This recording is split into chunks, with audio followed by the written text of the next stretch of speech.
This is how to close all apps on your Android phone when you have multiple apps open at the same time and you want to close all of them. I will show you right now. So I have a few apps open, and this is the way to close all apps when you have the gesture navigation on your Android phone. It's going to be a little bit different when you have the 3-button navigation. To close all apps on your Android phone, when you have gesture navigation enabled, you have to pull from here and then stop halfway.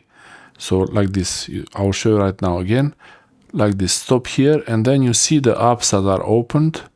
These are the opened apps, and you could switch to any of these apps if you wanted to.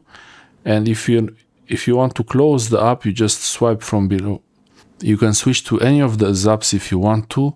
For example, I can switch to the alarm, and you notice this bar here. If I swipe like this up, it closes them, it minimizes all the windows. But if I stop halfway, it shows me this option. And if I swipe, I to close them like that.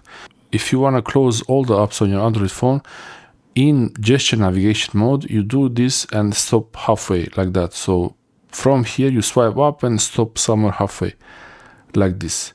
You don't do this because that's closing the apps, not closing, but you don't do this because that's going to minimize the apps, but you do it halfway like that. So this shows this menu. And from here, you have a few options, but clear all closes all the apps. Now there are no apps open. This is with gesture navigation. For the 3-button navigation, is going to be a little bit different. If this video helps you, leave a like below and also subscribe to the channel. It really helps this channel a lot if you subscribe, and also you'll learn how to use your gadgets. Thanks for watching.